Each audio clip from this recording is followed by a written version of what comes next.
December 18th, 2023 meeting to order. Ms. Pastana, could I have a roll call, please? Absolutely. Ms. Grismkowski. Here. I am here. Mr. Dimick. Mr. Dimick is running a little bit behind. He will be here. Okay. Ms. Ryan. Here. Ms. Dodd. Here. Ms. Cotter. Here. And Mr. Wiseman. Here. Present and accounted for. Thank you. Everyone, please stand for the Pledge of Allegiance. I pledge allegiance to the flag of the United States of America and to the republic for which it stands, one nation, God, indivisible, liberty and justice for all.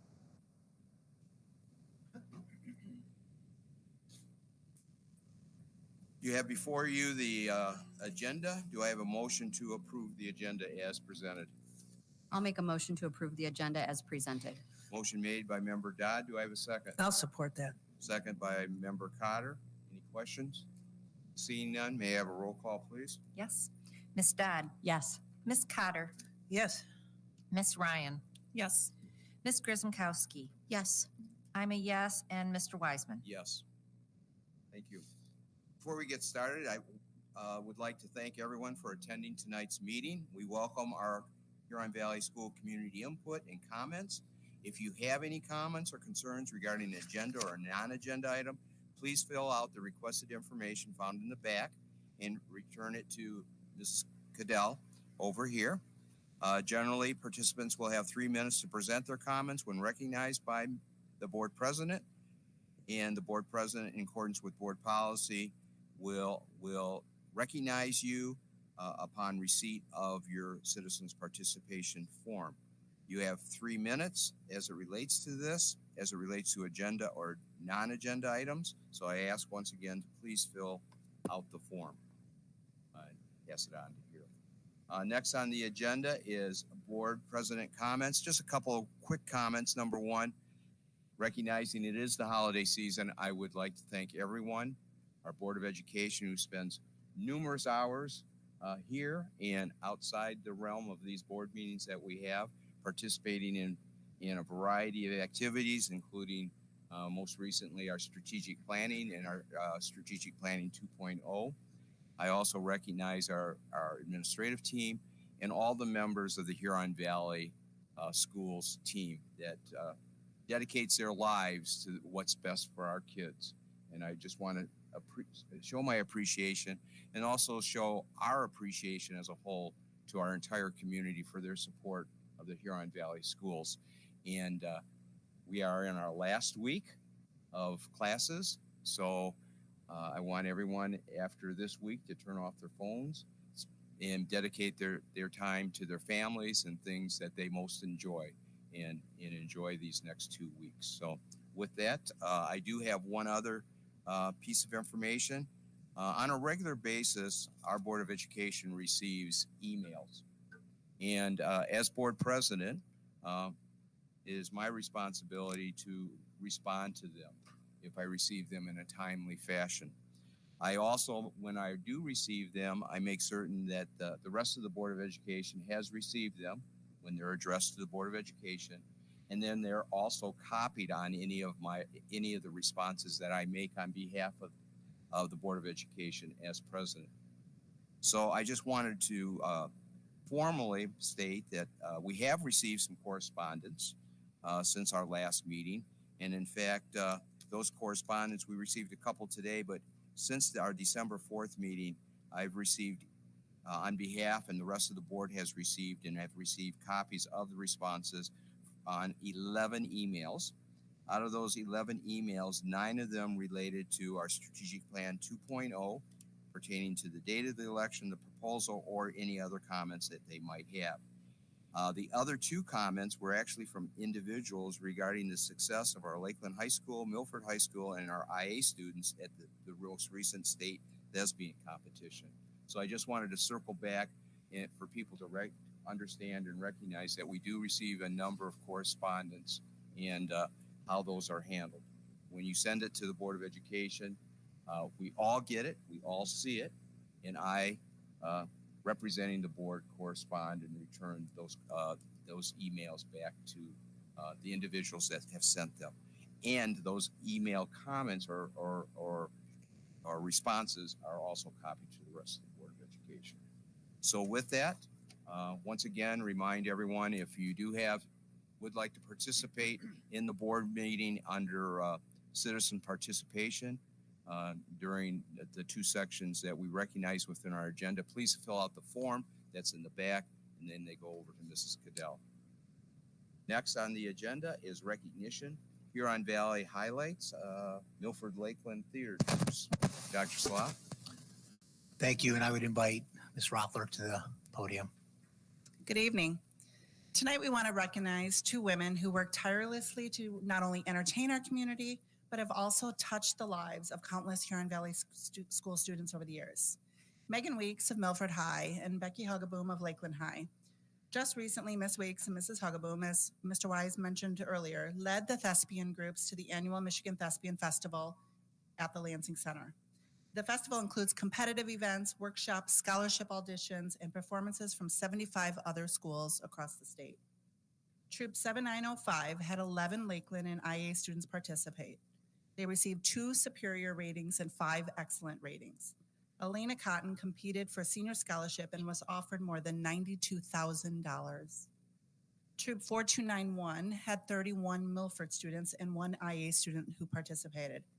13 of those students received superior ratings and 2 students received an excellent rating. 4 of those seniors, Lauren Gates, Shia Geese, Brendan Stewart, and Sam Williams, competed for college scholarships and collectively earned $1.5 million in offers. Truly remarkable. They do, sir.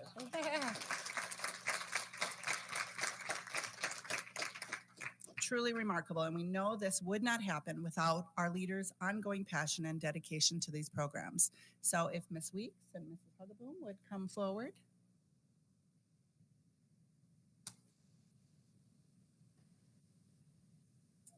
On behalf of the board and the administration team, we would offer both of you special recognition. And if you'd like to take a moment to say a few words and allow the board to ask you questions or say a few things as well. Okay. I know between Becky and I, we just want to thank our team. We have a really great team around us, from our vocal directors, Jeff Nelson at Lakeland, Brittany Miller at Milford High School. We have accompanists to help us, Jennifer Ginther, Brenda Granroth, Marianne Lambert comes back and coaches students. Michelle White coaches our students in acting. Costumers, we just have so many people that are helping us behind the scenes that is probably our deepest thank you is we can't do it alone. It takes that team and it takes that support. And then of course to thank our students, many of which are here today, either here or they're at other arts events this fine evening. Oak Valley has a concert this evening, so a lot of our Lakeland students are there. But just putting the work in. They're doing a musical or a play at the same time that they're trying to prep all these events and get them ready to take to festival, or seniors to compete for scholarships, which is maybe one of the most nerve-wracking things you've ever witnessed in a room full of like 50 college professionals into you. And you have to sing and then do a monologue and then walk away. It's really weird, but they do a great job and they power through and yeah. Anything? No, I just, Meg, of course, was recognized last year and received a special award while she was there, which was awesome, representing the district, and was fantastic. And as I took over a couple of years ago, this is my 3rd year, she's also been a great help to me as far as bringing the level of Lakeland's program and raising that to a level of excellence. So we may have been 11 this year, but I've got a bunch of juniors that are jonesing to get out there coming soon. So I'm very proud of all that they've done, and I have costumers as well. Deb Biondo and her mom, who are here, have also done a great job taking over at Lakeland. Corinne has been helpful in our technical area as we've been kind of switching staff and things. So just a big shout out to all of the production team members.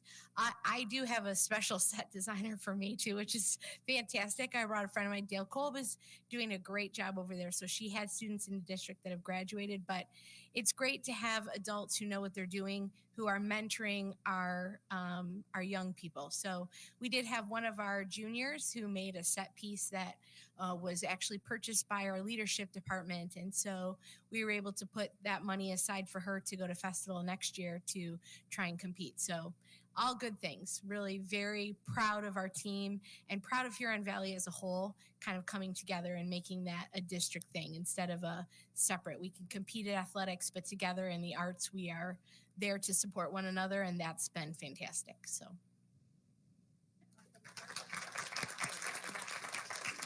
Any comments from the board?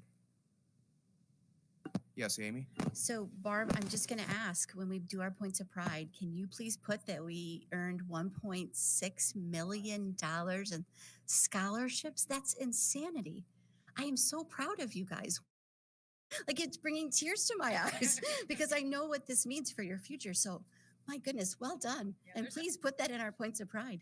There's a couple seniors here too. Where am I? Yes, Lauren, could you there's please your hand introduce if the you're one people of my that are here, seniors. please? So I don't think Lakeland seniors here, Elena. So there's three: Lauren, Shay, and Brendan. Mine are at Oak Valley singing. They're on the nest. Elena's at Oak Valley. Oh, introduce all of them Yes, if they're here. one by one.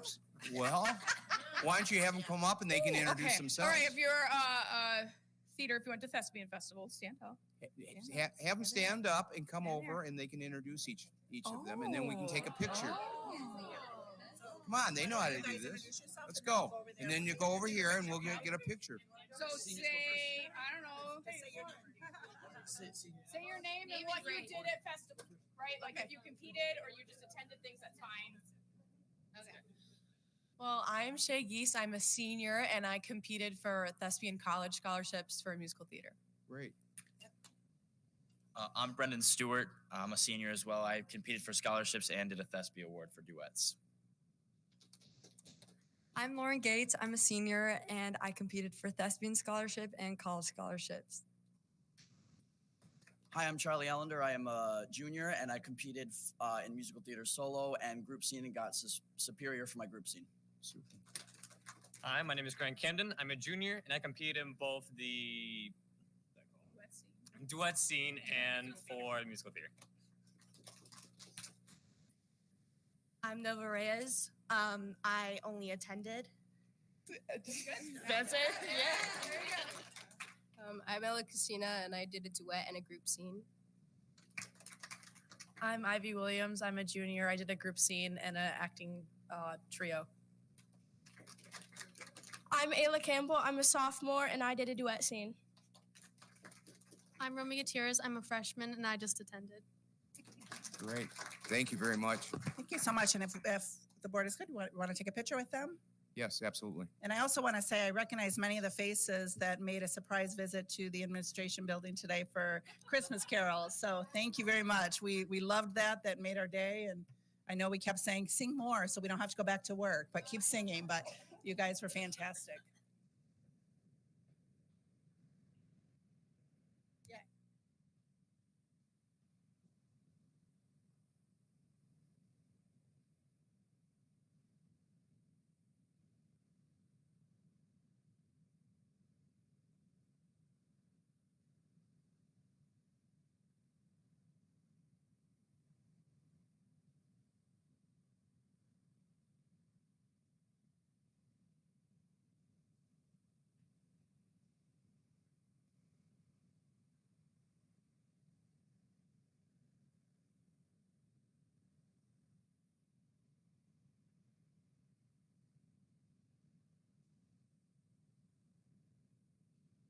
Let's give them one more round of applause.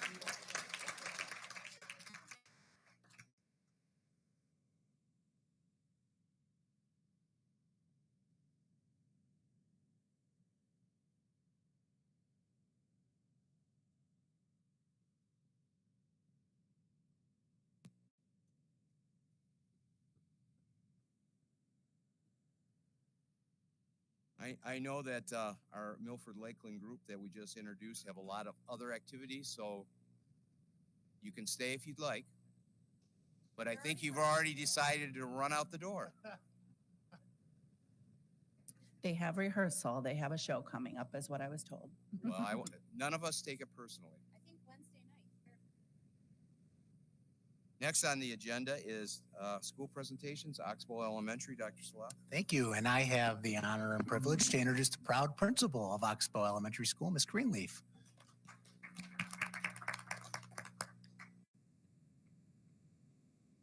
There we go. Good evening, everybody. Please welcome, I have Mrs. Lauren Scanlon, which is one of our school social workers, and I have Cheryl Litt, who is another one of our school social workers, and then I have Mrs. Etterbeck, who's one of our first grade teachers joining me here this evening.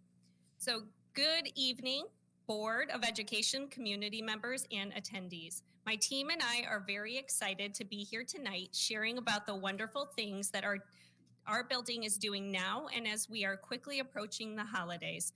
For our presentation this evening, we would like to highlight and focus on the amazing partnerships that we have built and cultivated over the years with various agencies, companies, churches, and individuals. This collaboration holds immense potential to shape the educational journey of our elementary students at Oxbow Elementary. I am honored to address you today on a matter of great significance, the vital importance of schools forming partnerships with local agencies and companies to support not only our elementary students, but also their families. In a world where collaboration is key, our schools must serve as hubs that extend beyond textbooks and classrooms, reaching into the heart of our communities. By fostering alliances with local agencies and companies, we open doors to a number of opportunities for the development of our students and their families. These partnerships provide invaluable resources, creating a bridge between academic learning and the practical challenges that our students and their families may face.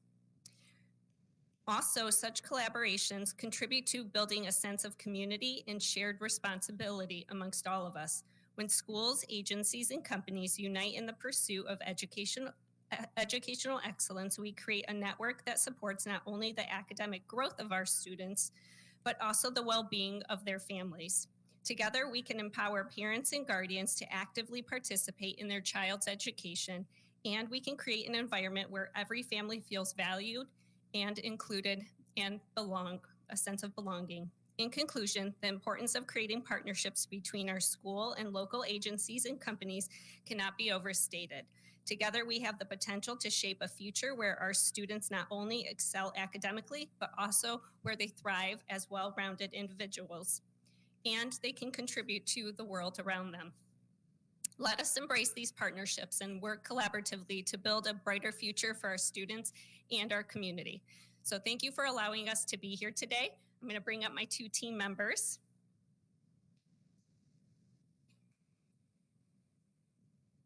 And as you can see, Oxbow Elementary, we have a great sense of pride. We are a school-wide Title I building. We have over 50% of free and reduced lunch, and we have over 400 students with us this school year.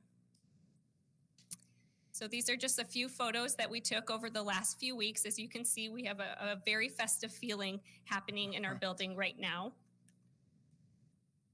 And this is one of the partnerships that we are very excited to talk about this evening. Easter Seals is leading the way to full equity, inclusion, and access by enriching education, enhancing mental health, expanding employment, and elevating community. Locations include Waterford, Walled Lake, Southfield, Auburn Hills, Pontiac, Flint, Centerline, Royal Oak, and Grand Rapids. We are currently going on our second year with Easter Seals in our building. Oxbow is currently the only school in Huron Valley Schools to have this program in our building, and we fought really hard to get them here, so I have to say we're really proud. A referral, how the process works is a referral is made by either someone in our school building or a parent asking to receive services. Right now we have, I think when we wrote this 30, but probably over 30 students. The clinician who's working for us works 4 days a week, and she sees students from 9 in the morning till 4 in the afternoon. And it's a 30-minute therapy session. And what's so amazing about this is so many of our families struggle and there's so many obstacles. And now we've just been able to remove one. Transportation is not an issue. They don't have to worry about rushing home from work or working at night and not being able to get their kids what they need, because the services that we provide as social workers, Lauren and I, are giving them social emotional support. But if they don't get the mental health services they need, then we still are missing a big piece of what they need to be good learners. And I know I went off script. I apologize, because we're on a time limit and my boss is probably saying things behind my back, but that's okay because I'm used to it. Holiday help at Oxbow. Oxbow partners with a number of agencies, churches, and organizations to help support families during the holiday season. This year, over 28 families were sponsored and supported for the holidays. This includes Thanksgiving and Christmas. And this was actually one of our lower years because we really tried to, for, I hate to say it, my sanity and Lauren's and the work that we're supposed to be doing as social workers in the building, we had to put a hard cutoff, which Lauren will tell you I didn't necessarily follow, but I tried hard. So we really, every year, we have a lot of families that we are a part of their holidays. And it's really an awesome feeling when they come to pick up their gifts or their turkeys, and we know that we've helped make a holiday for them, because this is a special time of year for kids, and so many of them would otherwise not have that opportunity. White Lake Presbyterian Church was one of the first organizations that reached out to us when I started 6 years ago at Oxbow. I have the distinction, I don't know if it's a good one or bad one, of having been in the district 27 years, and I've worked in different buildings, but I have worked with every single principal at Oxbow for the 27 years I've been here, starting with Sally Covert, now through Justine. I don't think anyone else can say that. I'm not sure anyone else wants to, but I'm just saying I've worked with them all. But they have been a godsend for us. They support our students and families with Thanksgiving, holiday help, gifts, gift cards. Every summer, Michelle, Dick, and Debbie call me, the pastor, and say, what do you need to start the school year? And what's amazing about them is they understand that families don't just need help at Thanksgiving. They are there for us the whole year, and down to underwear, down to socks. They understand that our families need, soup to nuts, and they are willing to, on a dime, come and help us out. And they are an amazing church. And Justine and I got an opportunity to go to services last year, and it was really pretty awesome to actually be invited. And I will step away now. Okay. That's okay. Thank you. So I'm Lauren Scanlon. I'm one of the Title I social workers at Oxbow. One of the other partnerships that we work with is the White Lake Police Department and the Police Foundation. This year they supported us with snacks, snow pants, snow boots, and coats. And each year they do the Shop with the Cop program, where 15 of our fifth grade students are chosen to go and shop for each member of their family with a police officer. So it's a really good program that students look forward to every year. And then next, we also have the White Lake Fire Department. So Lieutenant Steve Hanneman. Okay. Each year, over the past 20 years, he raises money for winter coats to donate to Huron Valley, and he helped 20 of our students earlier this fall. So we're very thankful for that. So we also, one of our partnerships is with All Saints Lutheran of Heartland. They are a huge support for Thanksgiving as well as the holidays and Christmas. This year they donated 26 Thanksgiving baskets to our families, and this has been going on for the past 5 years. They also have donated snacks, clothing, holiday gifts, gift cards, pretty much whatever we need, they have us covered. We also have Home Depot in White Lake. Each year they do an amazing job with supporting several of our families, including not only gifts for the children and stuff like that, but household supplies, gift cards, gas cards, anything that the families need. So not only do the kids get something, but they also buy stuff for the whole family. And then we also have several donors and partnerships that help us on an annual basis. The Harma Grunowitz family, the Townsend family, NYSO Inferno Motorcycle Club, and the DeGroff family donate every year. So our school team maintains consistent and frequent communication throughout the school year. This has really been key in fostering those partnerships and maintaining them. Our school team values the importance of these partnerships. We also value the importance of giving back to others. So last year, our building donated several hundred cereal boxes to the White Lake Presbyterian Food Pantry. And they help not only Oxbow families, but within the White Lake community as well. We participated in collection of non-perishable food items that were donated to the Good Fellows organization of White Lake. We look forward to continuing these relationships and fostering these community partnerships every year. Thank you for having us this evening. So, and I'm going to step in just one more. It's a curse. I'm a therapist for a reason, right? I just wanted to say there's a few other people that help us make this happen. And one is our boss, Justine, who continues to provide ongoing emotional support for us. She recognizes that even though we're professionals, we're human beings. And there's no way to be working with families like this and not feel the trauma, their sorrow, their sadness. And I'm sorry, it makes me sad sometimes to think about my kiddos. And on a daily basis, she is there for us to listen to us and understands that there's a humanness to our job, regardless of how professional we are. And I can call that woman at 7 o'clock at night on a Sunday and say, I just got to talk to you for a minute. I promise, I know it's Sunday.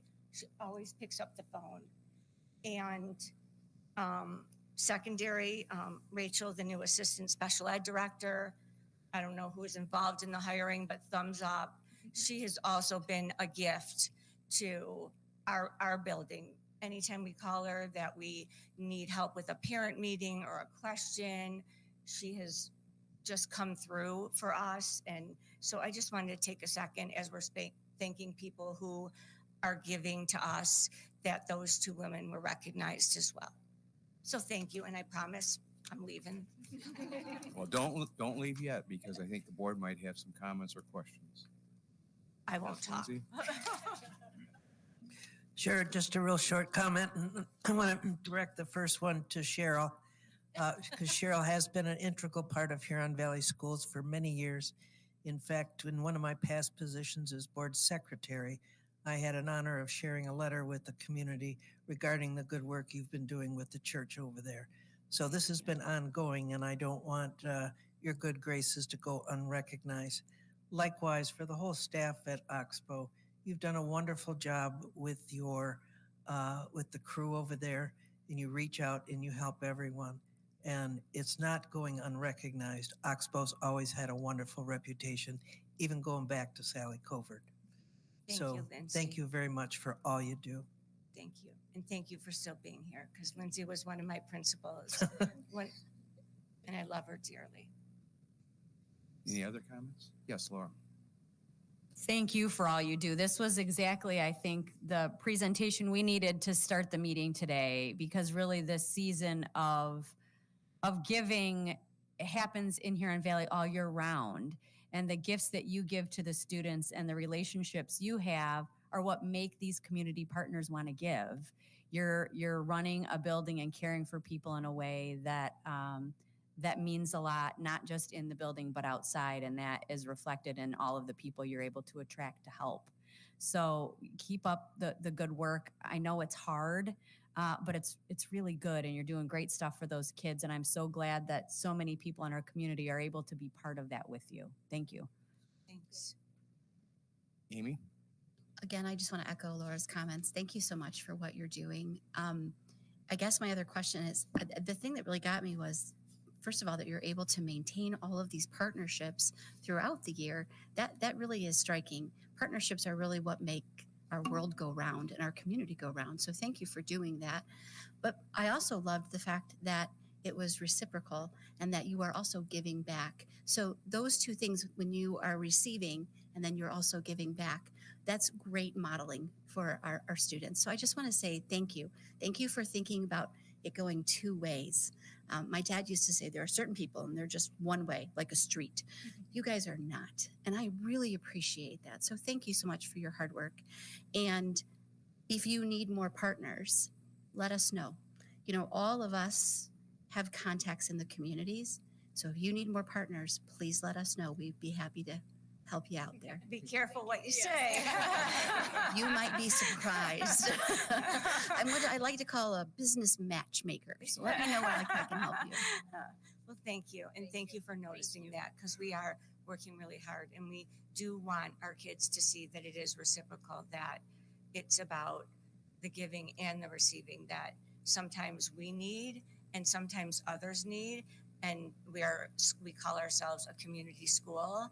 And that's a lesson we try to permeate throughout the school year. And that's just one way that it's shown. So thank you. Any other comments? I just have one, and I'm very impressed with your partnership that you created with Easter Seals. There are many opportunities or services out in our community, but there's a lot of barriers for people to reach those services. And for you to build a partnership where Easter Seals comes to your school is just absolutely enormous. And I can see that you've already reaped those benefits. And it really demonstrates what a partnership we have, not only to benefit our students in many ways, but from a social emotional standpoint, and actually open up doors that might have been closed to those that need it the most. And Easter Seals is just one example of that. So I just want to recognize that. And I know that that's difficult sometimes to get those partnerships going in that particular area, but for you to do that is enormous. And I think it really plays dividends for organizations like Easter Seals, as opposed to waiting for somebody to come to their door. Actually, they're coming to your door. That's where the services are necessary. So I just want to recognize that. And thank you for that. We noticed there was a need there. And so we really wanted to help our students, but also help the families and make it a little bit more convenient for our students to receive that mental health support. I know that Mrs. Litt was a huge advocate of bringing Easter Seals on board. And that was something that took a while to put into place. But now that we have it, we've actually just passed the 40 marker.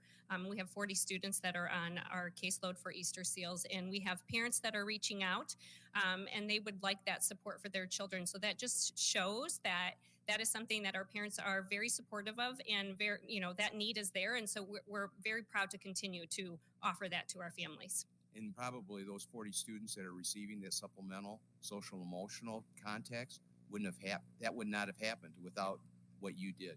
So most definitely. We had some students that were receiving that support, but most definitely not anywhere near 40. And so that's where we are starting to see that Easter Seals is helping our students, and the teachers are seeing it in the classrooms, and we're just seeing it in the building. And so we know that it's working for our kids. We're community schools, and we embrace all the supports that we can bring forth for our students and staff. So I appreciate that. Thank you. Seeing no other comments, you're off the mic. Thank you so much. Thank you. Next, we have superintendent's communication.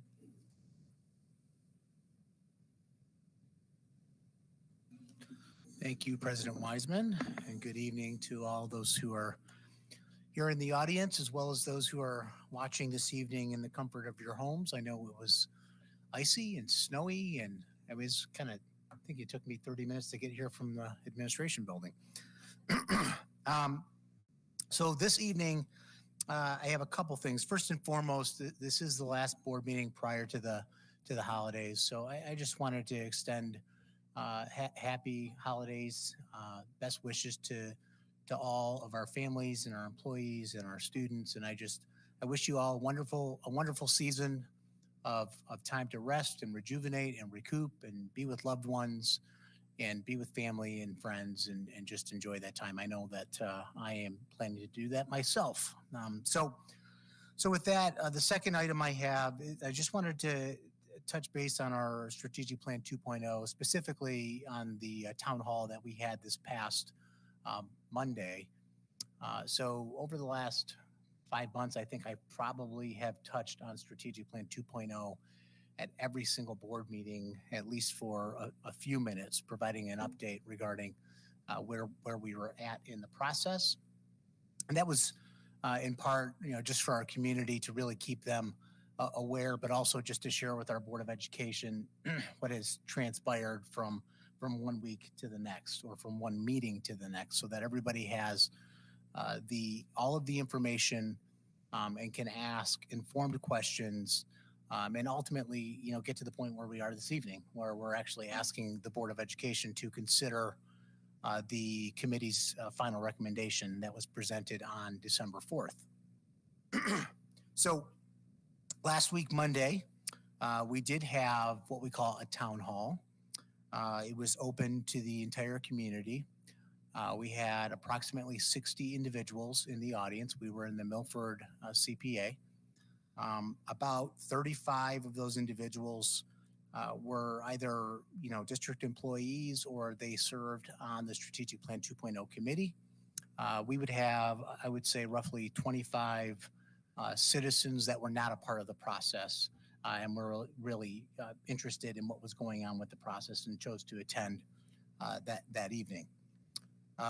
We had a presentation. I started us off, provided a high-level overview of sort of where we were 2 years ago to where we are today. And then Plant Moran and Real Point actually shared the recommendation from the Strategic Plan Committee. After the presentation, we had roughly 36 questions that were posed by participants that were in the audience. We had an opportunity to answer all of those questions. I would just encourage anybody who is interested in any of the details regarding those questions. We have a frequently asked questions document on our district website. All of the questions that were asked are addressed within that document. I've had a couple of emails. I would say through today, I've had a total of about 5 emails. 2 were just thanking us for the information. One was regarding just some questions from one of our board members. So I'll touch on that, because I want to make sure that the rest of the board knows some of the questions that have been asked, and you're also having all the same information as you're making decisions this evening. And so specifically, the questions that I fielded today were more so around the bond, not so much the Strategic Plan 2.0. And as you know, we're asking you to consider 2 specific recommendations. One is regarding the strategic plan, and the other is regarding a bond proposal. So the question was primarily around why May of 2024 for a bond proposal? Why not February 27th? Because some of you may know that the primary date was changed from March to February. So I think it's important to address the reasoning for that. So we did not actually have a final recommendation with understanding the full implications of the bond proposal and what have you until November 29th. And in order to get a ballot proposal on the ballot for consideration, that would have had to have been done by November 21st. So that timeline wouldn't work. And you might recall the legislature actually adjourned early this season. The only reason that the February 27th date takes effect for the primary election is because the legislature adjourned early. And by adjourning early, laws that they passed take effect 90 days after they've adjourned.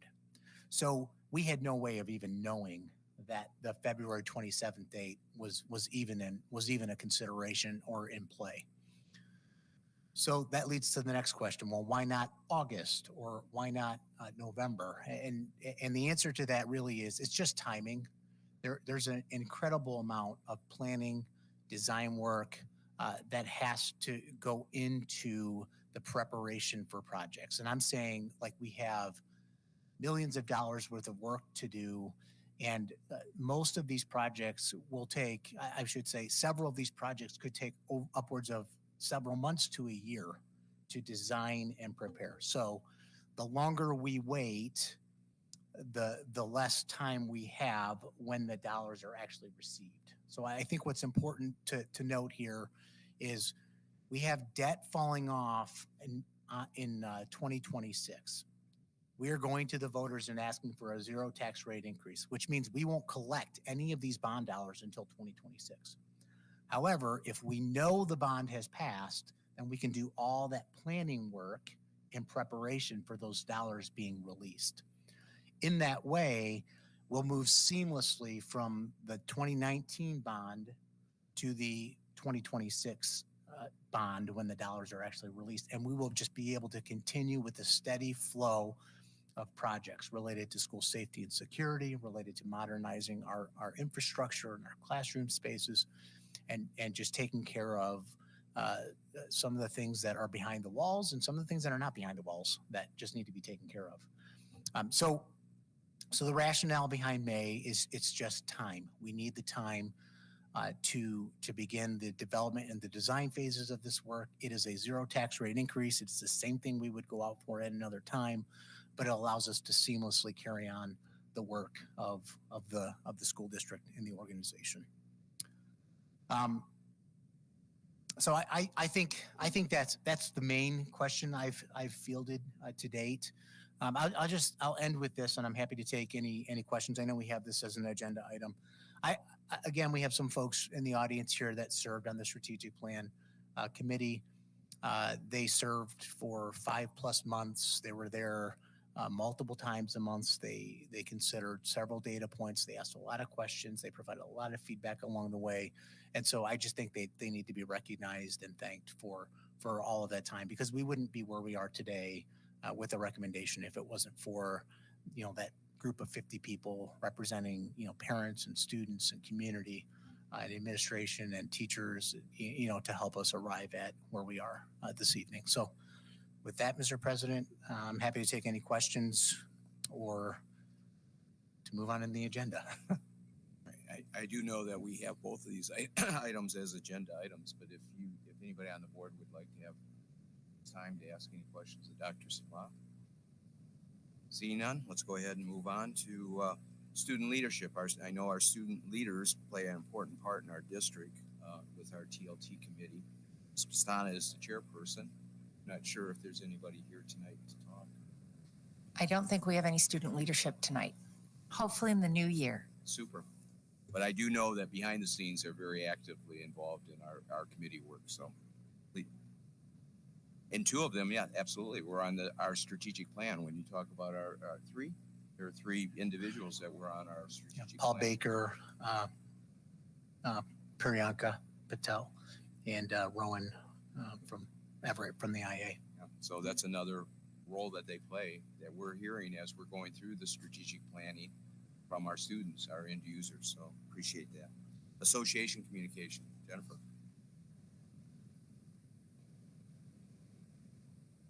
So I hear I wouldn't be doing my job unless I put a plug in for a little ice day tomorrow. What a lovely holiday gift to give the educators. No question. Good evening. As we close out 2023, this is my 18th association comments since last January. Over the past year, I highlighted our social workers and counselors, our Huron Valley Education Foundation grant winners, our HVEA contract ratification, Strategic Plan 2.0 a few times, and of course, I often talked about our amazing educators, those who were newly hired, those who were tenured, those who received recognitions, and those who retired from their careers in the Valley.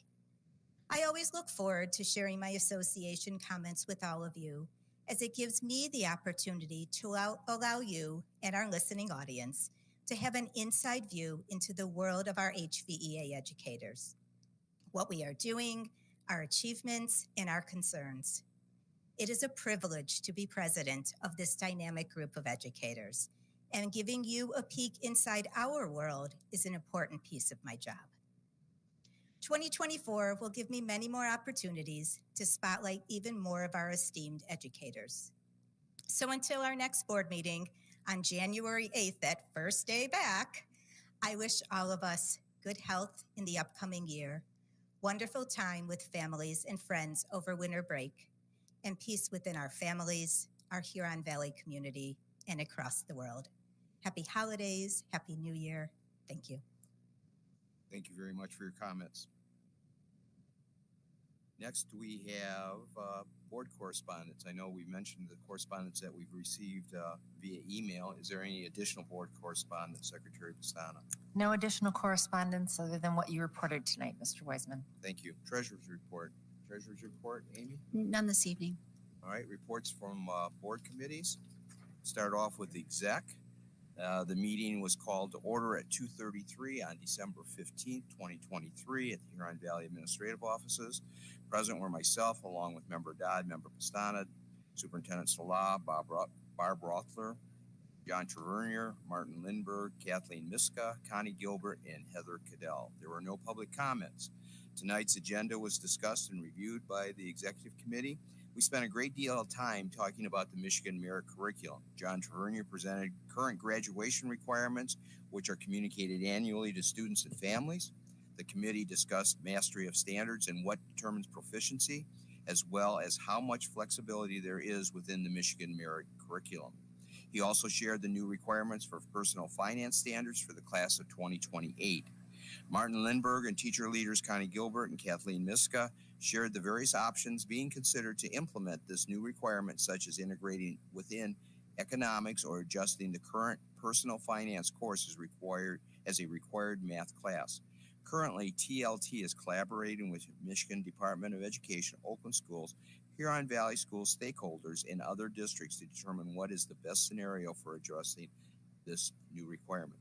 I think it's important to note that embedded within our economics curriculum is a section within personal finance, and also we already offer a personal finance class separate from economics for students that are interested, that actually takes the place of or fulfills the requirement for senior math.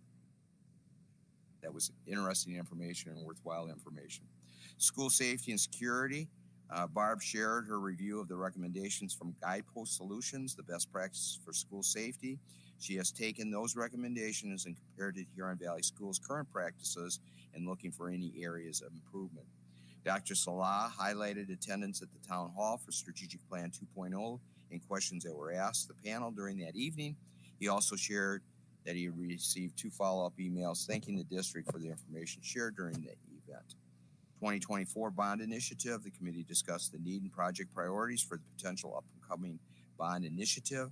They discussed clarifying messages on how these funds cannot be used for operating expenses such as salaries and supplies, but may only be used for capital expenses, including safety and security, infrastructure needs such as water, septic, heating, and cooling. Board Policy 7217 was updated. We received a second reading of that board policy, and this update will be brought to the board for approval early next year. Special update regarding the board policies. Dr. Slot presented special updates due to new legislation as it relates to prohibited subjects to board policies 0122 board powers and 1420 school administration. He also discussed 3142, which was the evaluations for probationary teachers, and 3220 professional staff evaluations that have been recommended by Neola. Under other upcoming meeting dates were discussed, and the committee will be moving its meetings to Tuesdays at 12:30 beginning in January of 2024.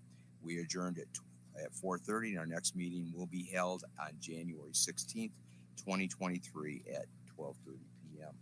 Next, TLT. TLT met December 5th at the administration building. The meeting was called to order at 4:35. Present were myself, Ms. Cotter, Mr. Dimmick, Mr. Tavernier, Dr. Salah, Mr. Lindberg, Ms. Thompson, Ms. Bjorkman, Ms. Wagner, Mr. Bod, Ms. Horwitz, Ms. Gilbert, and Mr. Young, Mr. Paul Baker. There was no public comment. We discussed board policy updates on the online blended learning program and student technology acceptable use and safety. We supported the updates to be added as new business. We discussed, received the last set of administrative guidelines within the 5,000 series, and it's anticipated that these guidelines will be published in January. We had a presentation from Derek Bod about artificial intelligence. And he talked about ChatGPT, Bing Chat, Google Bard, and a bunch of other things, and gave some tips to use them effectively. He also introduced educational sites. He mentioned that the ITAC committee's work on plagiarism guidelines and the importance of using different formats for schoolwork. I think we learned a lot. It was very interesting. Ms. Bjorkman discussed Section 31A grant review and community input. So she reported on the mental health and safety grant, which funds additional services based on feedback from various stakeholders.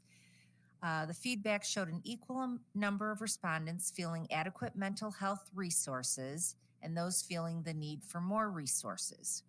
Comments highlighted the need for additional mental health staff, anti-bullying measures, therapy dogs, and summer programs. The feedback also indicated a large majority of respondents feeling our learning environments are safe. The district will submit a preliminary budget by December 10th. We had a sex ed advisory committee update provided by Martin Lindberg. We discussed about the collaborative group that includes staff and parents. Huron Valley is an abstinence-based district with curriculum and resources parents are able to view and opt out of at all grade levels, including our cognitively impaired students. This committee meets at least once a year. We also talked about personal finance. So Connie Gilbert shared the MDE graduation requirements. I think Mr. Wiseman covered most of my report on that. I guess the last part is the group is collaborating with MDE, Oakland Schools, HVS stakeholders, and other districts to determine the best scenario for adding this requirement. And we'll bring a recommendation to the committee in the next few months. We discussed the 24-25 calendar. The proposed calendar is similar to the 23-24. And the committee recommended adding this exhibit at the December 18th meeting, which is tonight. Student leadership. Paul Baker gave an update on what's happening at Lakeland. He mentioned that they were working on Holiday Hope for Kids. This program provides gifts and a party for local students in need. He had also spoke of the recent tragic loss of a classmate, and Paul reported that the school community had come together to provide support. On the consent agenda, we talked about early literacy purchase. Jennifer Bjorkman requested approval for purchasing books to be used by the elementary literacy program. The total cost of this is within our budget under 35A. The committee recommended this exhibit appear on tonight's meeting. Future meetings, we have one January 9th, and we adjourned at 6:26. Thank you very much. Next is Finance and Operations. Finance and Operations Committee met Wednesday, December 13th at 9 a.m. at the admin building. Present were Mr. Wiseman, myself, Dr. Salah, Mr. Van Gotham, Mr. Reby, Ms. Kerrigan, Ms. Maruskin, and Mr. Weinrock from TMP. We did not have any public comment. We looked at some unfinished business, the strategic plan 2.0 recommendation. We discussed the town hall meeting and on the 11th, and we didn't have any further questions at that time. We are asking the board to approve the strategic plan 2.0 committee's recommendation as presented. We talked about the 2024 bond initiative. The committee had no further questions. Administration is asking for the board to approve the further direction of the bond millage in May 2024 for a no tax rate increase in the amount of $361.3 million to support future capital needs of the district. We looked at some new business, including the 2024-2025 calendar. The committee discussed the calendar, and the administration is asking the board to approve it as presented. Safety and security updates. The Critical Response Group, CRG, was on site last week verifying floor plans at each of our schools. A collaborative response graphics are site-specific common operating pictures that enable better communication during an emergency. This is yet another layer of security and includes updates over the next 3 years to cover any construction updates that may occur. In addition, we received a update on our bid pack contingencies. The Duck Lake asbestos removal is approximately 80% complete. And since we are a few days past, it might be almost there. 1031, we had looked at the 1031 general fund budget to actual report. We reviewed the revenues and expenses there and all looked in line. We talked through the Bid Pack 10 transportation bus wash project, as well as the Lakewood and Spring Mills and food service freezer and heritage metal roof. That particular bid pack is something that we are going to be looking at in 2024. Mr. Weinrock shared the bid timeline, and this project is estimated to begin in June of 2024. We also reviewed the Oxbow Elementary School traffic safety signs. Mr. Weinrock also brought that timeline to us, and we expect that project, should it be approved, would begin spring of 2024. We adjourned at 9:51. I believe that is the fastest finance meeting in history. Our next meeting will be January 17th at 8 a.m. Join us. Thank you very much. Next, we have communications, marketing, and legislation. Yes, our last meeting was December 12th at the administration building.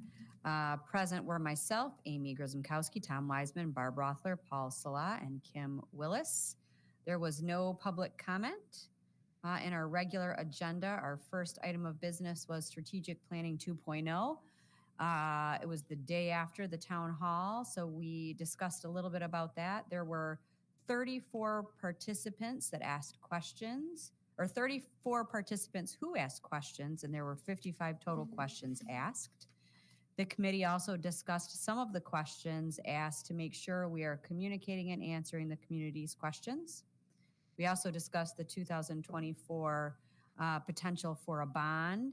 The committee talked about the district and what the district and Board of Education will be doing in regards to the upcoming bond if it is approved by the board this evening. We also discussed safety and security. Barb shared with us the school safety recommendations for threat assessments 23-24 to the committee. The recommendations come from the Guidepost Solutions.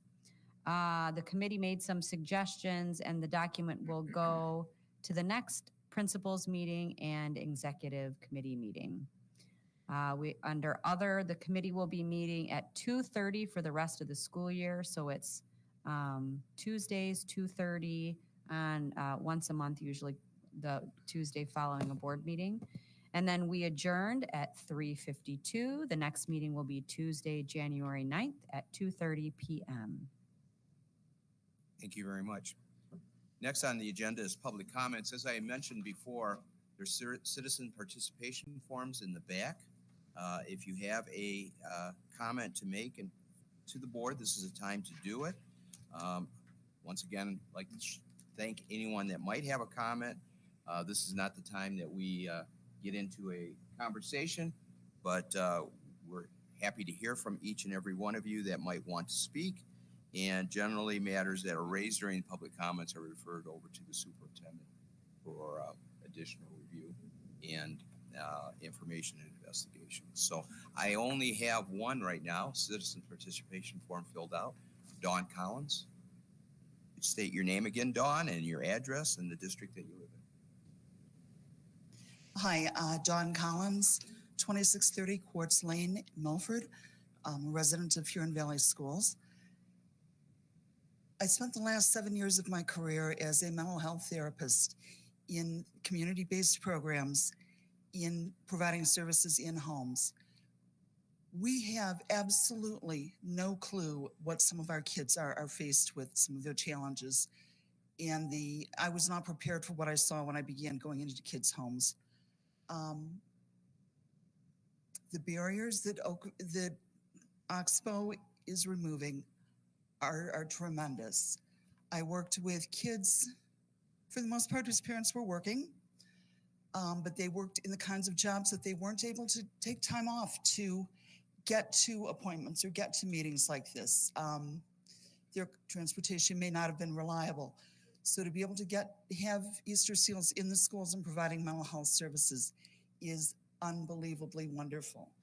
I also saw kids, I worked primarily with teenagers, teenage boys, families that had to lock their refrigerators and lock their food cabinets because they didn't have enough food to allow their kids just free range when they wanted something to eat.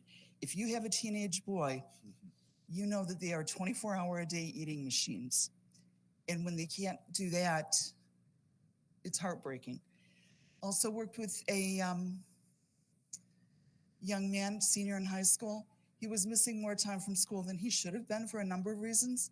But one of the reasons he was missing school was because his mother's washer and dryer had broken down and his clothes weren't clean. The barriers that these kids have, I was not prepared for it. And I'm willing to bet that most of you would not be if you went into their homes also, because they are just, you hear about them, you think, well, that can't be in this country, in this community. It is. So I wanted to commend the school board, the community, and the Oxbow staff for what they're doing to provide, to remove barriers for those kids. So thank you. Thank you very much, Dawn. This is the only citizens participation form I have. If you do have a comment to make, there are forms back there. And once again, they go up to Mrs. Cadell. If there isn't anything right now, there is another opportunity later on in the meeting to address the board. Seeing none, we'll go on to the consent agenda. Do I have a motion to approve the consent agenda as presented? I'll make a motion to approve the consent agenda as presented. Motion made by member Dimick, seconded by member Ryan. Any questions or comments? The only comment I have in the consent agenda, and I just want to point this out, part of the consent agenda every month is a summary of expenditures and check register. This is found out on the website here, and I think it's important for people to know that this information is out there. There's a number of other items that are out there that are provided by finance, including our audit, our budget, and a variety of other types of things. So I just wanted to point that out. Seeing any other comments or questions? Seeing none, could I have a roll call, please? Mr. Dimick. Yes. Miss Ryan. Yes. Miss Grisomkowski. Yes. Miss Cotter. Yes. I'm a yes. Miss Dodd. Yes. And Mr. Wiseman. Yes. Motion carries. Next, we have two items under unfinished business. Both of these were presented to us at the last board meeting. We've had 2 weeks to review them. In both cases, it's been substantially more than 2 weeks, but from the first time that we had a reading formally in front of the board till now. So we have a strategic plan 2.0. What I'd like to do is have Dr. Salah and his team present, and then I will ask for a motion and a second, and then we'll have discussion. Thank you, Mr. President.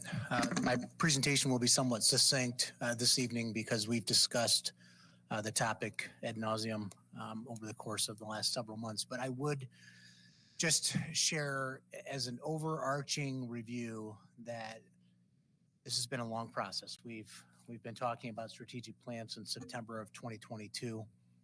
And we've had a lot of robust conversations where we've gotten into the weeds and really parsed out a lot of the specific details included, not only with strategic plan 2, but with the first phase of this work. And for our listening audience to know also and hear that I have individual conversations with board members on a pretty regular basis. And we talk through any questions that they might be hearing from the community.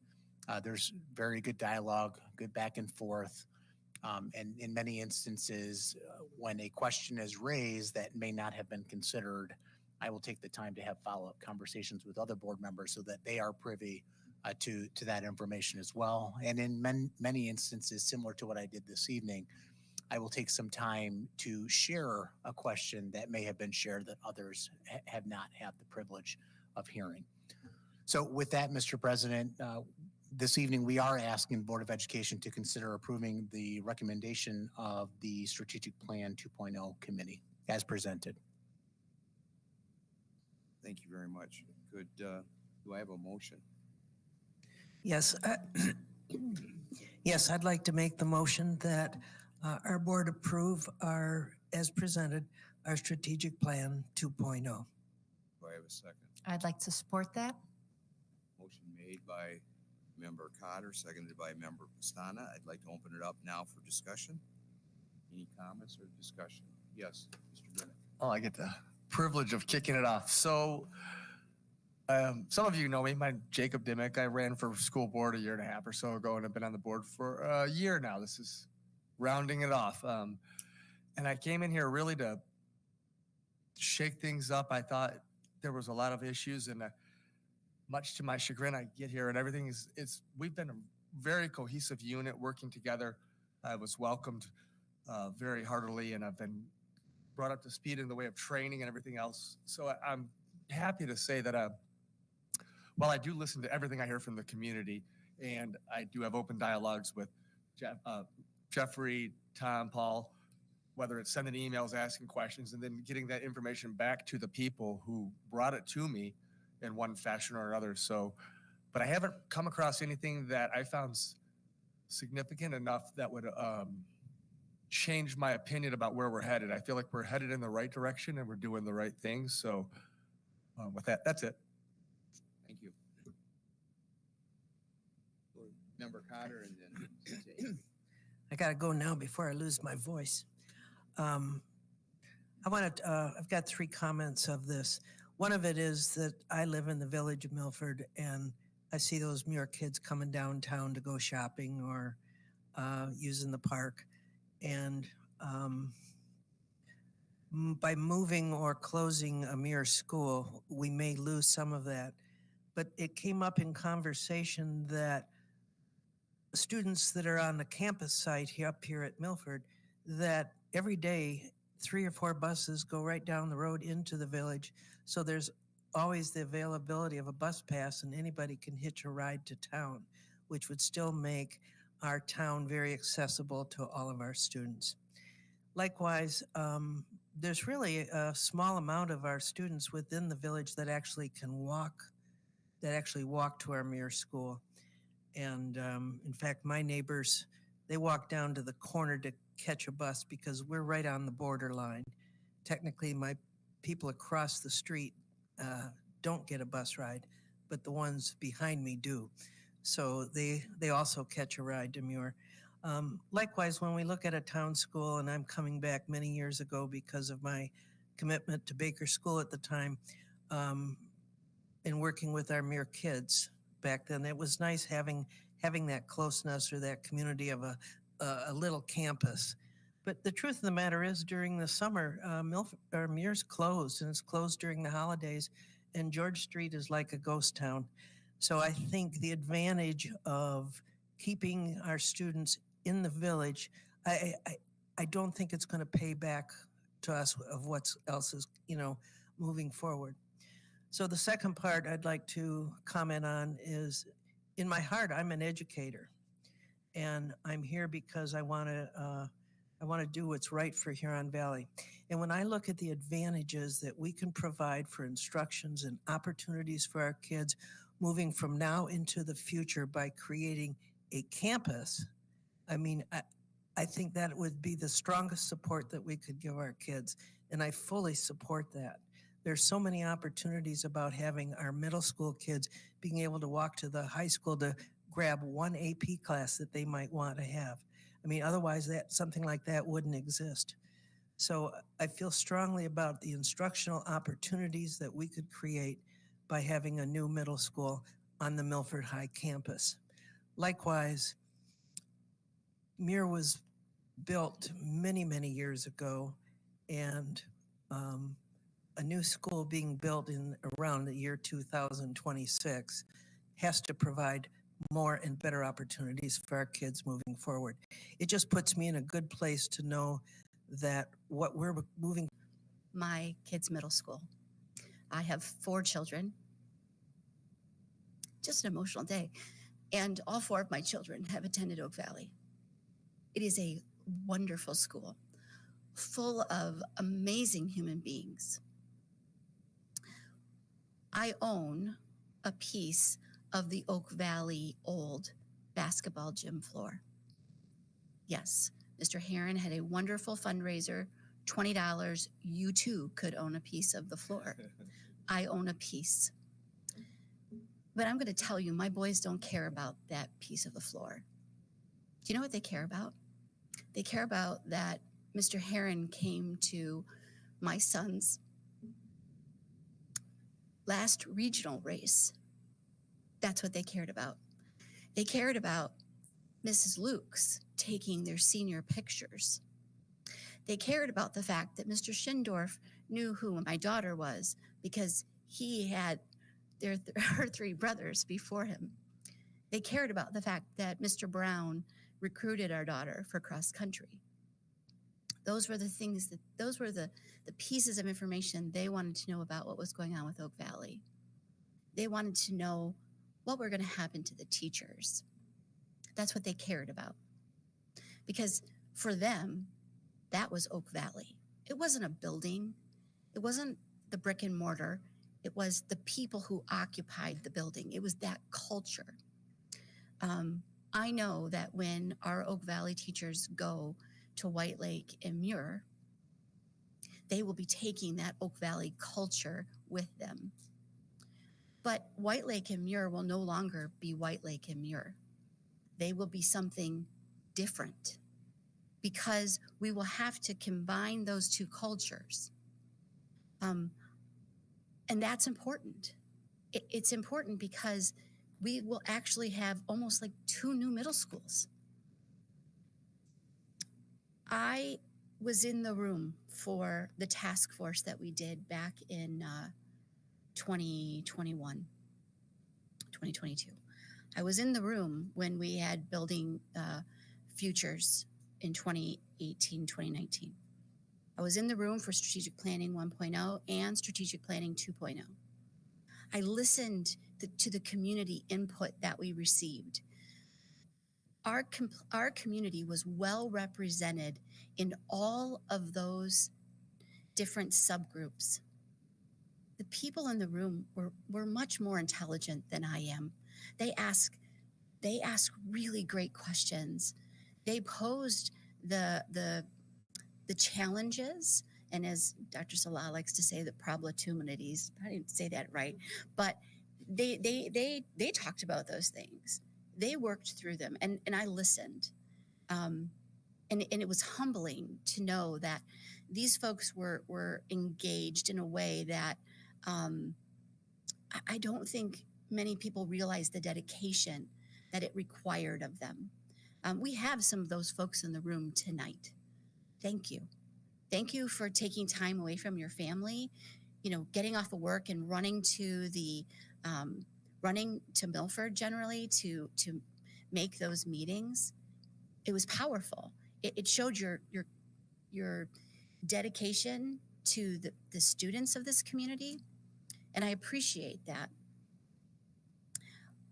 And I also want to say thank you. A lot of people have said this has been a rushed decision. This has not been a rushed decision. I think it belittles a bit of what went on in all of those committees. It belittles the work that the people who are sitting here tonight did. These were good conversations, and I want you to know that we ask questions afterwards, during, before, and it was exciting to see that we weren't just brushed off for our questions. They were answered. They were answered in thoughtful ways. None of us have a crystal ball. None of us can tell you what's going to happen in 2050. I mean, let's be honest. I read the Bible. Bible says we're not promised another day. I don't know what's going to happen tomorrow. I mean, I know what our students want, but I don't know what's going to happen tomorrow. So we are doing the very best we can with the data that we have. And I appreciate the fact that Plant Moran Cressa is here with us tonight. Wait, that's not right. They have a new name. Real Point, sorry. I appreciate the fact that they're here today, but I would not be the board member that I was elected to be if I didn't double check their numbers. Interestingly enough, SEMCOG came out with their 2050 projections. And wouldn't you know it, Plant Moran was Real Point right on target. Paul, I was very impressed with those numbers because they said the same thing. They said the same thing about where our district is going. So I have all the data in front of me. I have the intelligence of the people in the committees, and I see what they're saying. My Oak Valley mama heart, this is a hard decision for me. But like Lindsay, I know that at the end of the day, I have to put what's best for our kids first.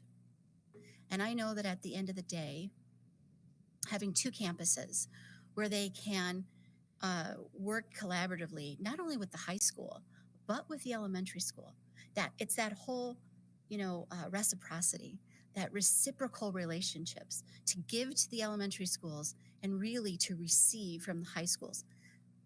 To me, those benefits they outweigh my sentimentality. So those are my comments for tonight, Mr. Wiseman. Thank you very much, Member Grisomkowski.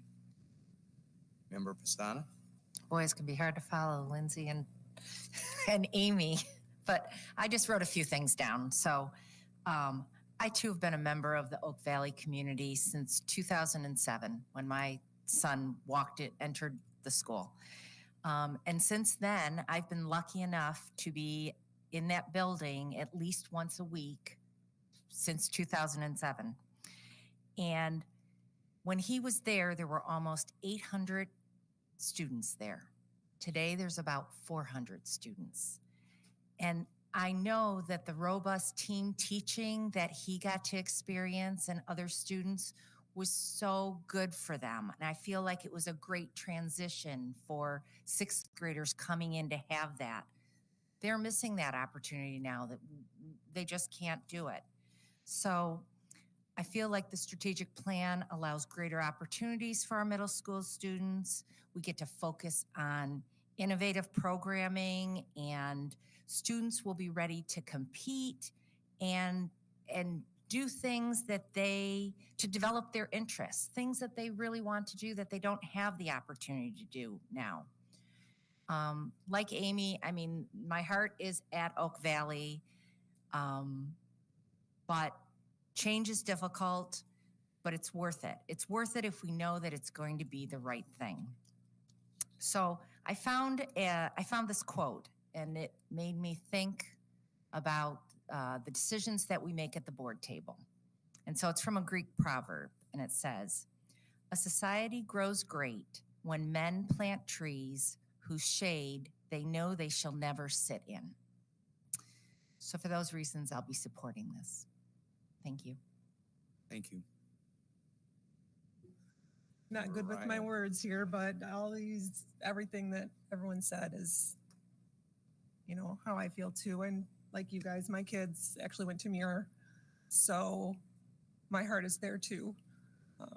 But it's a hard decision, but just thank everyone for being on the strategic planning committees. Like Amy said, there are a lot of really good questions.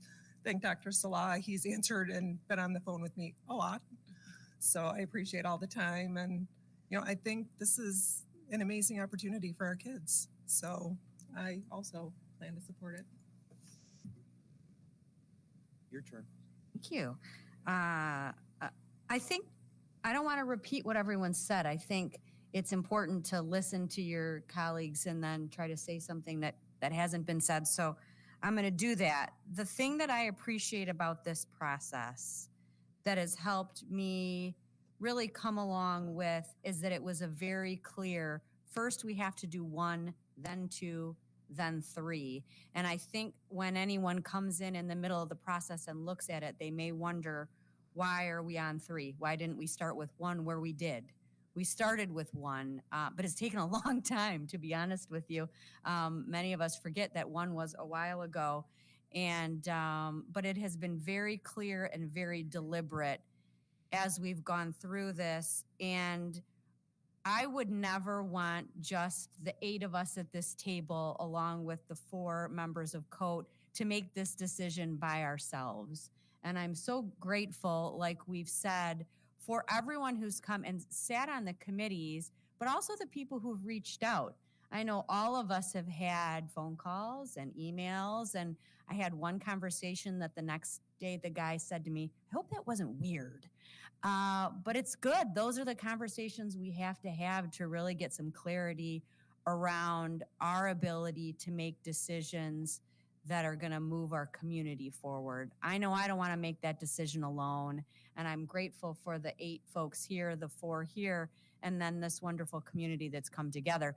Everyone may not agree, but I hope everyone will agree that we need to continue to build futures one student at a time. We need to continue to offer a safe and productive environment for these students. We need to offer the best education they possibly can get. And through the entire process, we've seen that that's really at the heart of this, is building a community and really building futures in our physical plants that make sense for us going forward. They've served us very well. They've served our communities very well and our children very well. And now it's time to build that thing that's going to serve the children of the future very well.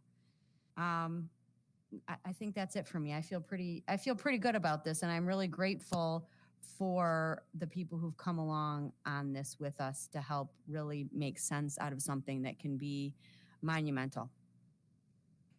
Thank you very much for your comments. Strategically, I'm last to speak. And the reason why it's strategic is because I remember a board member, after there was a dialogue similar to this, all they said was ditto. So I'm going to say ditto to you, ditto to you, ditto to you, ditto to you, ditto to you, and ditto to you. And ditto to the entire community, because all I can say is you're absolutely right. This isn't rushed. This goes back to our Buildings Future group in 2018, and we talked constantly of providing a bright future for all students that incorporates opportunities for all students in a wise, fiduciarily responsible fashion, and recognizing that this district needs to provide those quality opportunities for our kids and to be competitive with all the districts that surround us. This is a framework to do that, in my opinion. It's really a framework for us to continue to move forward. Your quote was absolutely correct. It's really building that future, one student at a time, but not just for next year, but for years to come. And the opportunities that we're going to see, I believe, are just enormous. Things that we can't even envision that's going to happen. And to have a district that's going to basically have 2 secondary campuses to provide opportunities for our kids is absolutely enormous. Not only to attract and retain those professionals that you were talking about, Amy, but to create an environment that really grows and creates that branding of what's special about Huron Valley. We are a very special place. And our facilities, we're not a mortar and brick school district, but we recognize that mortar and brick provides the opportunities for our kids because it provides the teaching stations in the environment. And it also reflects on the community's values as a whole. And I'm really excited about this. And at the same time, I think it's really important that what I really appreciate under Dr. Salah's leadership and our team of 8 and our COAT team and everybody else is involved is that it really is a building block process. We started a foundation back in 2018 with the Building Futures. We recognized that we're coming out of the COVID, so we had a task force that was focused on social emotional learning in 21st century and we're already 25 years into the 21st century, learning and how learning for our students now and into the future is drastically different than what any of us have experienced. And we have to create flexible spaces for our students because you know what? We don't know what it's going to look like 5 years from now, but we need to create those spaces. And I think this really provides that opportunity to do that. At the same time, it really goes from our task force to developing this strategic plan. That's a 5-year strategic plan that really focuses on a number of highlights that are extraordinarily important. And we all have been involved in strategic plans where, unfortunately, they're done by maybe a small group, which we certainly weren't, and it kind of goes over into the corner. This is a living, breathing document. When you look at this and you talk about goal 1, innovative programming, 2, resources and infrastructure, 3, marketing and communication, 4, social emotional support, 5, safety and security. What we're talking about right here, while we focused on 2 of these, this decision that we're making tonight, in my opinion, really focuses on all of these things because it's all incorporated within this. So it's extraordinarily important because this is a living, breathing document that represents the hard work of a lot of different people. And then I commend our team to taking 2 of them and recognizing infrastructure isn't just one silo. That infrastructure really provides the opportunities for innovative programming. And that's what this is all about.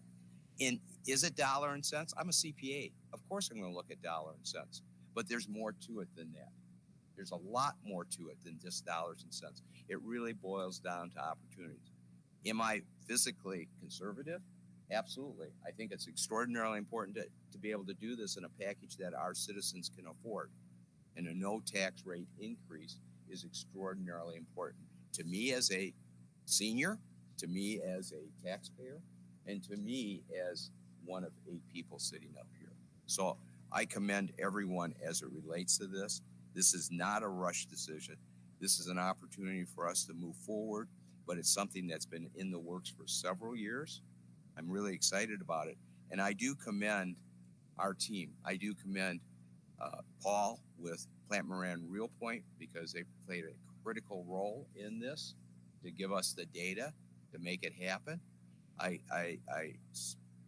want to applaud our team from Clark, our team from TMP, because they've been totally involved and immersed into this because this is really to move this district forward.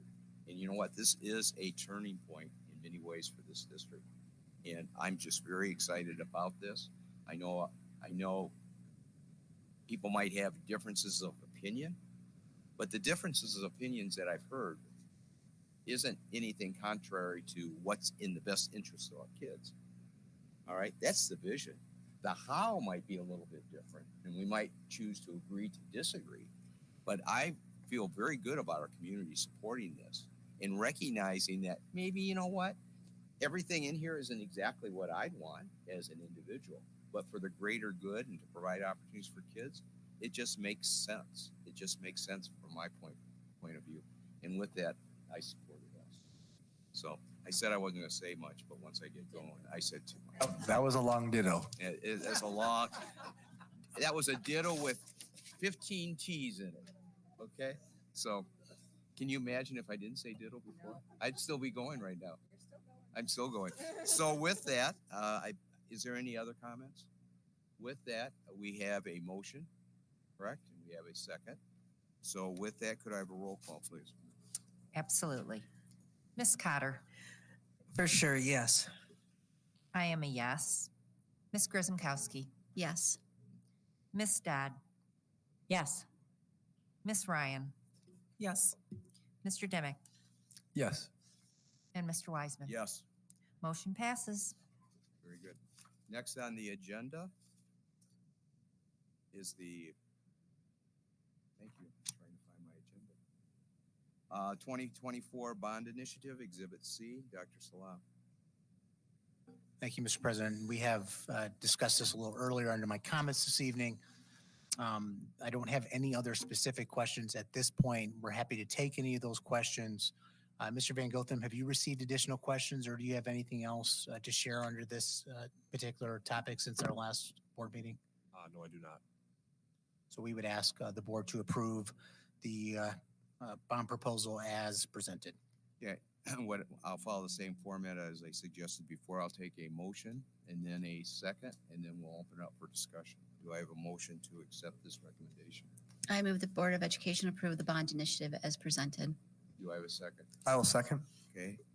A motion was made by Member Grzymkowski and seconded by Member Dimick. I now open it up for discussion. Any discussion as relates to this? Treasurer Grzymkowski. I think it's really important for us to talk about the timeline of the bond initiative. And I would like some, I think we need some clarification around why May. If you've ever seen a cruise ship turn around, I have a feeling that is the same analogy you would have for an education system. So could you maybe just walk us through some of the things we expect and why May is important? If we're not going to be able to actually go out for the bond until 2026 to sell those bonds off, could you give us a timeline? Absolutely. Yeah, that is a great question. And actually, that's a perfect analogy. We're a large organization that involves almost 10,000 individuals. We are 1.7 million square feet. You just think about your home, 2,000 square foot house, what it takes to maintain a home, the number of repairs that are required in a home from siding to roof to driveways to furnace and AC, septic, well, all of those expenses that you have to replace within a 20-year time span. Last time we passed a infrastructure bond prior to this 19 was early 2000s. So we've surpassed that 20-year time frame, and we have 1.7 million square feet of district that we're responsible for. So when you think about the magnitude of projects involved in 1.7 million square feet, you don't just get 3 quotes and go out and get the work done. It takes months to do the development and design work associated with some of these projects. From a safety and security perspective alone, we're talking about replacing every single exterior door and window in the district. You might think about the front door and the back door in your house, but this building alone has over 100 exterior doors. I mean, huge. And so when you think about the planning that even goes into a project like that, it's massive. This bond in particular, so we're in the 19 bond, and I'll just give you a little more context as we lead up to May 24. With the approval of the strategic plan, we will now give a green light to our architects to start doing some master planning for White Lake Middle School. We were waiting for the board to get to this point and where we knew what the direction was of the district. That work at White Lake Middle School will be phased in, and it will be dependent upon the current bond as well as the future bond. So they will immediately start planning the safe and secure entryway at White Lake Middle School, and then any classroom additions that we would need to create parity. And then once the May 24 bond is planned, then it's the entire interior of the building and how we create modern spaces at White Lake Middle School. But if we don't know that a bond is passed in May of 2024, we're not going to spend money on architectural fees in order to, because it's not inexpensive. It takes time to plan, and it is a cost. That's the White Lake Middle School aspect of the project. And then with looking forward and building a new middle school, from start to finish, it will take a year just to do the planning of a new middle school. So let's say we waited until November, then you basically are delaying students moving into that new space by a whole nother school year. By going out in May of 2024, it gives us a jump of a good 6 months to really get a head start on a lot of the planning that's required of us. Does that help clarify somewhat? It does, but I think there's an additional piece to that I kind of want to hear from you about is in addition to all of the building work that we need, we did a two-track when we looked at Strategic Plan 2.0. We talk a lot about the buildings, but we don't always talk about the innovative programming. So in order for us to do innovative programming, we still need to pass this bond. Well, correct? I mean, if we don't pass the bond, yes, some of the innovative programming that we've discussed, things like block scheduling, right? Do we have the funding to do that? Because I know, sitting on the Finance and Operations Committee, that right now, when we have very big projects, the water tower over in at Lakeland, which we just, I think, passed last board meeting, we have to pull those monies out of general fund instead of our bond. Right. So how does the bond impact some of our innovative programming with respect to, putting that out in May versus putting it out in August, let's say? That's a great question. So what we would be able to do from an innovative programming perspective is we would be able to do things like teaming, right? Regardless of whether we had a campus or not. We would be able to move forward with planning as it relates to block scheduling. We wouldn't be able to do many of the pieces associated with the campus model we wouldn't be able to share staff across the middle school and high school. We wouldn't be able to offer the mentorship type programming. With the proposal you just adopted, once the middle school is built, middle school students will have access to really sophisticated STEM labs that we have at the high schools, and we will be building at the high schools. Career technical education opportunities will not be as available without the campus model. I mentioned shared staffing. I'm trying to think, were there any others, John, that you can think of? I'm trying to envision that chart. That's the other one. So we also would not be able to offer tier 2 busing, which would preclude our ability to allow for a later start time at the high school, which is something we've wanted to do for quite some time, but we just can't do that within the current infrastructure. Yeah.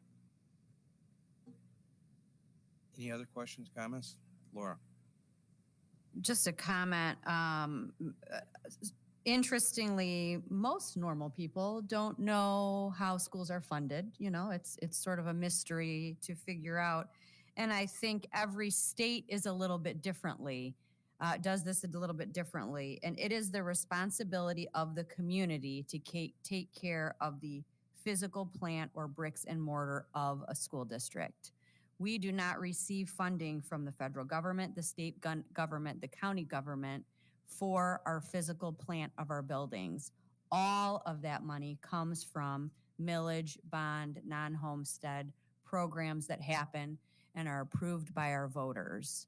So I think what Amy was getting to, without saying it real plainly, is if we don't have bond, millage, non-homestead dollars coming in to care for the physical plant of our buildings, when a boiler goes or a toilet explodes or that sort of stuff, the money has to come out of the money that we're getting from the federal government, the state government as it relates to teaching and learning. And we don't want to do that. We believe we live in a community that cares for our students enough to say they need to have a great physical environment in which to learn. And then the state and the federal government can get together and help pay the money for the people, for the humans that need it to run. So it's really splitting up that responsibility. Our community cares for the physical plant, and our state and federal dollars care for the humans that it takes to run the machine. And I'm really proud as a community member to say that we do that.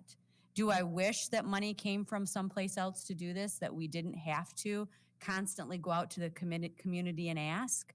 I do. It would be easier.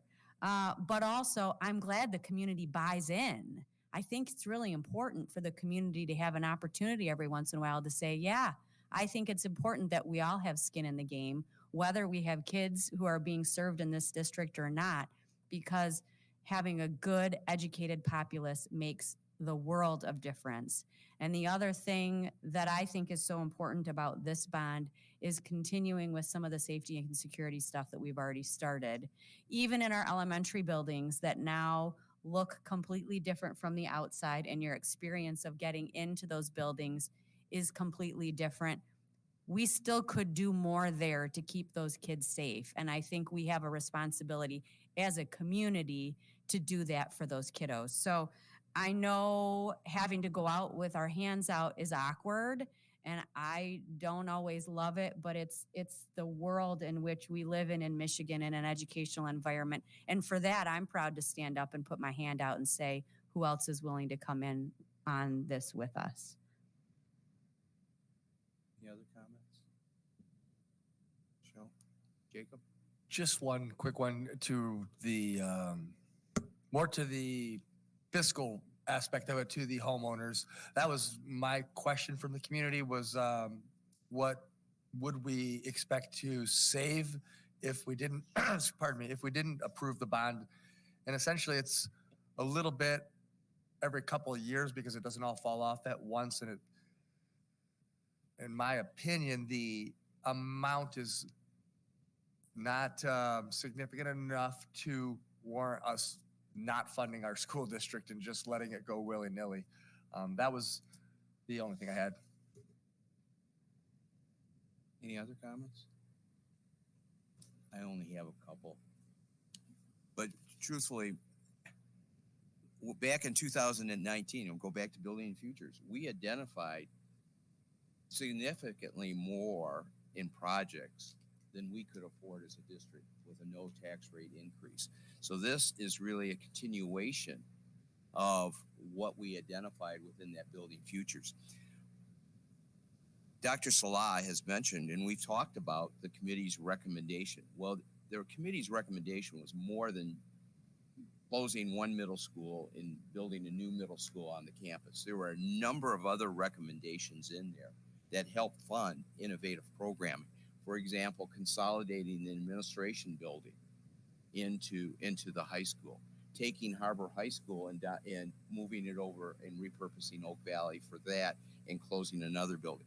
These are cost savings that really provide opportunities for kids, and that's extraordinarily important.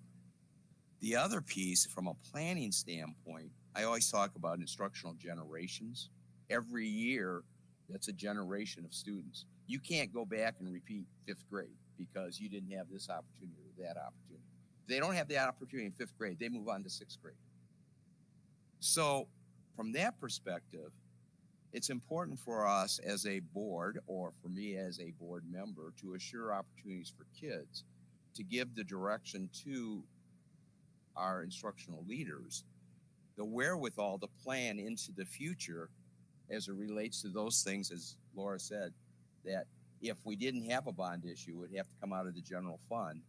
And if it came out of the general fund, it comes out of opportunities for kids. And it takes away our opportunity to attract and retain professional staff. So it's all part of that. And by passing this bond issue, not only does it give us the opportunity to plan, but it really gives the opportunity from a financial standpoint for our district to focus on what we're all about, and that's instructional opportunities for kids. And if we have that in place, we can sell those bonds in a series, which is what we're doing right now. When we passed that bond issue back in 2019, we couldn't sell all $182 million worth of bonds at one time. We sold them in a series because why? We wanted to keep the tax rate increase at 0. This bond issue is exactly the same thing. And I'm a big one, and you get tired of hearing it, about continuous improvement. This gives us the opportunity to continue to improve our facilities, to provide the tools for our teachers, to provide the opportunities for our kids as it relates to innovative programming. And I think, Jacob, your point is totally right on as it relates to, yeah, you know what? It's a no tax rate increase, but it could go down if we didn't pass the bond issue. But in reality, the amount that it goes down would be minimum compared to what my biggest investment is in our community, and that's my own home. Because if we don't have quality schools and provide quality opportunities for kids, the value of my home is going to go down significantly more than what it would go down if that millage went down. And obviously, I have grandchildren in the district, so there's an investment there. But I'm also a senior. I represent that segment that's very focused on those types of things. All right, they might have a fixed income, but I'm going to tell you their biggest investment is their home. And if you don't have quality schools, the value of your home is going to go down because nobody's going to want to move into our community, because the one thing they talk about is location. And when you talk about location, it's location of their schools, what the opportunities they have for their kids, and how do we move forward with that. And if we have a bond issue that's in place for the next several years, there's assurances right there that this district's going to continue to grow and provide opportunities. Even if I only have a 1-year-old at home, I know 4 years from now, when that child enters kindergarten, there's a plan in place. There's a plan in place as it relates to facilities, and there's a plan in place as it relates to the general fund and attracting and retaining quality staff, class sizes, all those other types of things. So with that, I certainly support it, and that's one of the main reasons why I support us going out in May, so that we can move forward with the planning, so that we can move in a balanced approach to provide opportunities for kids as quickly as we can. So, if there's no other comments, we have a motion and we have a second. Could we have a roll call, please? Ms. Grzymkowski. Yes. Mr. Dimick. We have a 2024-25 calendar. We do have a motion for this, contracts in place. This is our calendar for 24-25. Dr. Salah. Well, good evening. Thank you very much. I'm Mike's a little loud. Proud to bring to you this evening the 24-25 calendar. So we had obviously worked with the HVEA and the negotiating team on coming up with the calendar that you see before you tonight. Just a few things. We always start with the countywide calendar. We look at what the county has established for the breaks, both the winter breaks, the spring breaks, and that's really our starting point. The calendar you have before you this evening is very similar to the current school year. It maintains the number of student days, the number of teacher work days, and just a few changes. But I will note we've had a lot of discussion and a lot of conversations about the start day, and whether it's before Labor Day or after Labor Day. We know a lot of districts around us, it varies district to district. So the calendar before you does have the start day for students on September 3rd, which is the day after Labor Day. Again, next year in 2024, Labor Day is early in September. So we are recommending, or we have landed on that day. We have spring break, and last day of school for students is June 12th of 2025. So we are asking for the board to take motion on this evening. Again, a lot of people have been anxious to get the calendar and know those dates. So it is recommended the Board of Education approve the calendar as presented this evening. Okay. We'll go ahead and follow that same process. Could I have a recommendation or a motion? I'll make a motion to approve the calendar for the 2024-2025 school year as presented. Do I have a second? I'll support. Who supported? Thank you. We have a motion by Member Dimick, as seconded by Member Pastana. Open it up for any questions or comments. Yes, Member Dodd. So I always look at this from a parent who works point of view, and the only days that give me a little anxiety are in February. It looks like we have the 4th as a PD day. We have a glorious 3-day winter break. Thank you. I enjoy that. But then we also then have the 25th as or 25th is a PD, the 4th is an early release. So in February, for our parents who work, we have an early release. We have 3 days of winter break, and then we have another whole full day. That's kind of rough. So I'm just looking for any thoughts on that, because it looks like in March, while we have spring break, we don't have any of those other days. So just throwing out there. Yeah, and I can share that was something we definitely worked through with the move of the primary from March to February. Even though that's every 4 years, we did have sort of a consistent expectation. So with that change, that is going forward. So that date moved to February. The reason why we had February 4th as an early release day is because if you look back, we have our collaborative inquiry process. The last collaborative inquiry or early release day would be December 10th. So going from December 10th all the way to March was just too far for that process to be meaningful and purposeful for our staff. And so that was really the reason behind why that decision and that recommendation was made. I will also share there was a survey, the HVA surveyed membership for that midwinter break, and so that was why you saw a lot of support for that 5-day weekend, I guess, if it were right there around President's Day. So I'll just say any organizations out there that are looking to do some sort of fun activity for students on any of those days, I know there's parents out there who will appreciate it because it's a heavy lift in February of 2025. Thank you. Any other comments? Seeing none, we have a motion, we have a second. Could we have a roll call, please? Yes, Mr. Dimick. I'm a yes. I am a yes. Ms. Grzymkowski. Yes. Ms. Cotter. Yes. Ms. Dodd. Yes. Ms. Ryan. Yes. And Mr. Wiseman. Yes. Motion passes. Early literacy resource purchase under new business, Exhibit E. This is the first reading. Dr. Salah. So I think I'm gonna take, yeah, thank you. I'm going to take this one as well.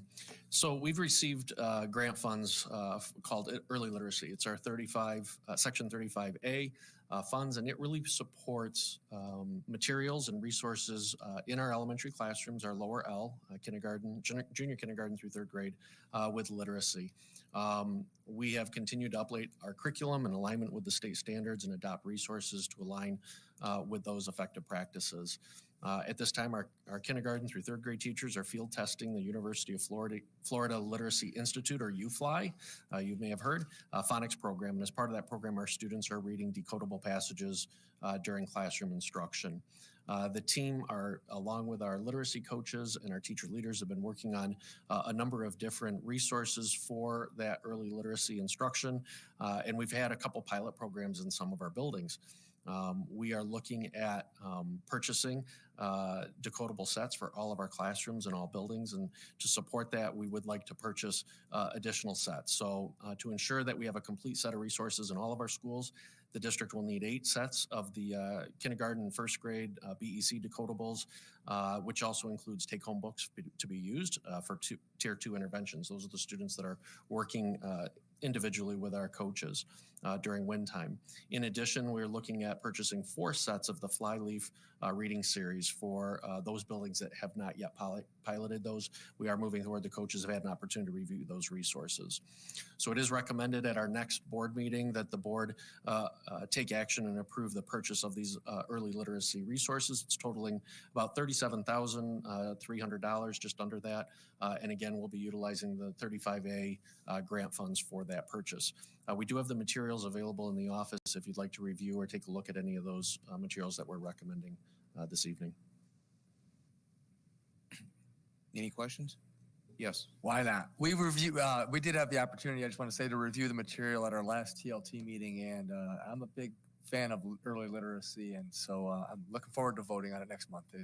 As usual, our team that presented at TLT did an outstanding job of just delineating how the whole process works, and the little take-home books. I was wanting to snag one for my son because he's 5, and so it's good materials. Definitely something worth supporting. Any other comments? Yes, Amy. John, would you mind just telling people what decodable means in literacy world? So obviously a lot of different strategies around teaching reading. And if you ever watch a a kindergartner, first grade teacher teach students how to read, but how to understand sounding out words, sounding out letters, understanding that process around phonics, and that's really decoding. It's the science of reading. It's about understanding those processes to go through. So these resources actually have little books that students can take home that teaches them how to go through that process of decoding words, to understand sounding out, understanding each letter, what it looks like, what it sounds like, and being able to work through that process of learning how to read.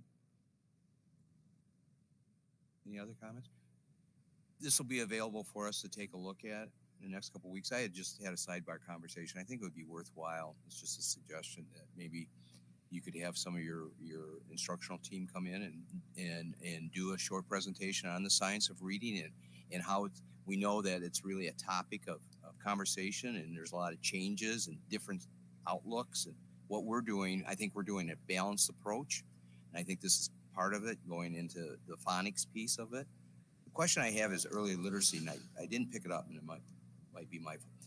This is K3 that we're doing this? The early literacy grant is focused on kindergarten through third grade, junior kindergarten through third And grade this is resources. through the grant through funding. through the 35A Why not grant. fourth and fifth Yeah. grade? Is there a reason why it's not extended throughout the entire elementary? So the early literacy grant was part of the Read by Grade 3 legislation, and those funds are specifically for early literacy. And is this something that our students might have K3, but after that third grade, is there supports for that to continue in fourth and fifth grade? Absolutely, yeah. So any of our students that are continuing to work towards standards in fourth and fifth grade have access to our literacy coaches, the resources, and so forth. But this grant specifically is designed for those early literacy. Okay, and as Member Dimick said, this was presented in depth at TLT, and the materials are going to be available for people. And I know the team would be more than happy to, as Mr. Dimick said, be happy to come and share and present to the full board. Yeah, in January. It'd be helpful. Sure. Not just one voice, but might be well worth it, not only for us as a board, but for the community to understand that whole piece. So, all right, thank you. This public comments. Are there any other public comments? Yes, sir. Please. Did you fill out a form? No pen. Okay. If you could please state your name, address, and district that you reside in. You have 3 minutes. Thank you. Andy Sarkeesian, 3398 Teakwood. I'm in the southern area of the district. Have lived here 32 years next month. And thank you very much. I did attend last Monday's town hall meeting.